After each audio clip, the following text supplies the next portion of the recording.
Ever heard of Semion Mogilevich? If not, buckle up, because we're about to delve deep into the shadowy world of, arguably, one of the most infamous individuals in organized crime. Nicknamed the boss of bosses, Mogilevich is not some name murmured in dark alleys. He is a strong player who, while building a criminal empire that stretches across the world, has kept himself out of jail. But how did this Ukrainian-born mobster reach such heights? Let's embark on a journey through his life to find out the secrets of this enigmatic figure. Born in 1946 in Kyiv, Ukraine, Mogilevich grew up during a tumultuous time. The Soviet Union was crumbling, and opportunities for the savvy were ripe for the picking. He graduated with a degree in economics, which would later prove invaluable in his criminal ventures. But instead of getting a job, he delved deep into the underworld, finding his real calling. Mogilevich started the Urotskaya crime group in the 1970s, dealing mainly with petty crimes and counterfeiting. But he soon learned that his ambitions were much bigger than this. By using his wit and strategic thinking, he started forming his own organization by pulling into its fold his contacts and family ties, and slowly but surely created a tight-knit syndicate. This was not a gang. This was an American Mafia family with loyalty and hierarchy intact. As the 1980s rolled in, Mogilevich's operations began to balloon. He became infamous for scamming fellow Soviet Jews who wanted to emigrate, promising them safe passage and better lives abroad, only to pocket their money instead. His ruthless ways won him millions and prepared the ground for what was next. He was no petty thief. He was a brilliant mind,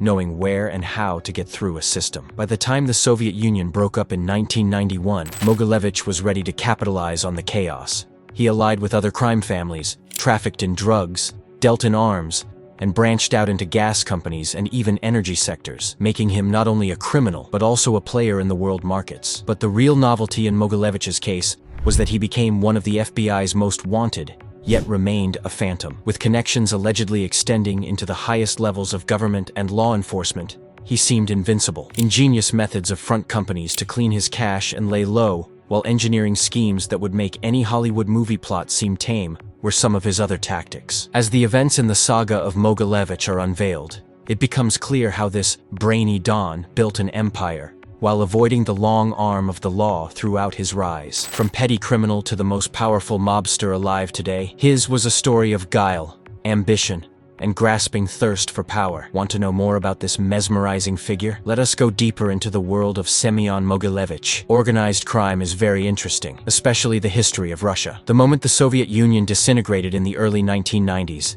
chaos reigned, and criminal groups started sprouting like weeds. No petty thieves. These gangs that formed powerful networks developed, not very unlike the American Mafia. Everything fell under their scamming umbrella, from drug trafficking to money laundering. Great leadership, commencing a very structured and strategically managed criminal enterprise, was taken up by the likes of Semion Mogilevich. Instead of sporadic acts of violence, organized crime had transformed into an oiled machine, greased to perfection by all illegal activities with licit business. That was a time of Wild East and remapped the criminal landscape forever. As the 1990s rolled on, Semion Mogilevich was anything but sitting back, moving his pieces like some chess player. The constellation of companies he had established, from nightclubs to import-export firms, was just the right cover for his operations. He then allied himself with other groups of organized crime to reinforce his position and influence. Clever, with no rival who could raise his head due to heavy bribery and intimidation, his operations mushroomed into Europe, and even as far as North America. And with each deal, with each new partnership, he reinforced his empire. Organized crime became an international business operating in the shadows yet thriving in the spotlights.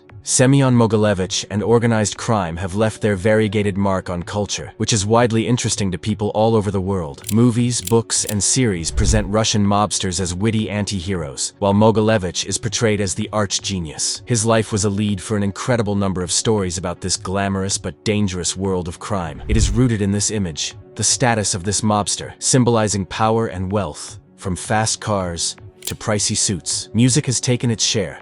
There are songs referring to this very alluring underworld. This kind of cultural footprint is what makes people get interested in real-life persons acting in this very field of fiction, organized crime, and thus makes this topic really interesting. Semion Mogilevich is the head of an international network that resembles a spiderweb. It spreads out across continents and pulls in various criminal enterprises. He is the boss of bosses for good reason. Having over 100 front companies, his bank accounts are held in as many as 27 countries. His presence is everywhere, from drugs to arms trafficking. This man is at the heart of it all. His tentacles reach as far as tapping into the energy sector, given that he controls parts of the very pipelines where gas is channeled toward Europe. Clever, and with the right connections, this man has been able to stay hidden, but affect major markets in such a way that has turned this into a global cat-and-mouse game. Over the last several years, Semion Mogilevich has faced some serious hurdles that even a mastermind can't easily dodge. Law enforcement agencies worldwide have been working strenuously to capture him,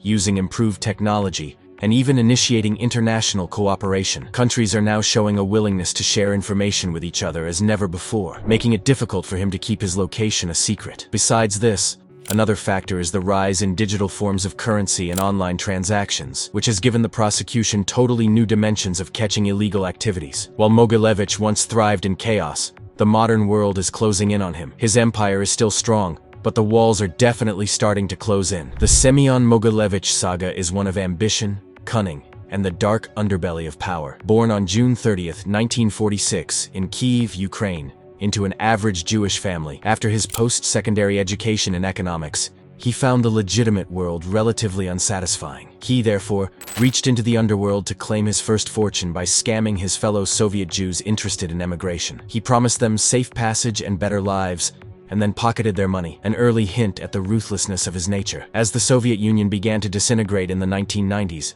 Mogilevich seized the opportunity to spread his empire, building a structured organization inspired by the American Mafia. With about 250 members, many of them relatives, Mogilevich, alias Don Semion, and the Brainy Don, was an astute strategist involved in everything from drug trafficking to arms dealing, the extent of whose enterprises was no longer confined to Europe, but had expanded to North America, which made him a world player. Drama marked every moment of Mogilevich's life. In 1995, a birthday party he had arranged for a mob colleague in Prague broke into pandemonium when police raided it, fearing an assassination plot against him. He narrowly escaped from there as his police contacts had warned him in advance. This narrow escape merely added to his reputation for being elusive and capable of escaping capture. Wanted by the FBI on charges of weapons trafficking and contract murders, among other things, Mogilevich had been avoiding imprisonment all these years. His crime network was too big even for law enforcement to keep tabs on. He was behind several money laundering schemes which had cost countries billions of dollars, but he could easily mesh up illegitimate pursuits with the legitimacy of business. In 2008,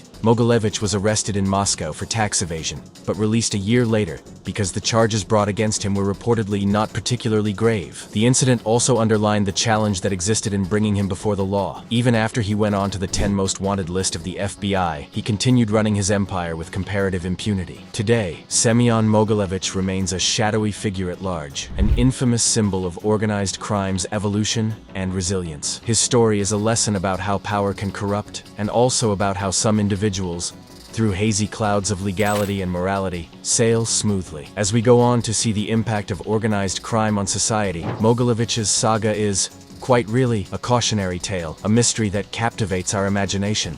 Every action has consequences, and for Semion Mogilevich, the stakes have never been higher. With that in mind, we plunged deep into the world of this hugely intriguing character, from how he came into power to what his challenges are today. Boy, what a ride it has been. If you enjoyed the video, leave a like and subscribe for more. Thanks for watching Crime Republic.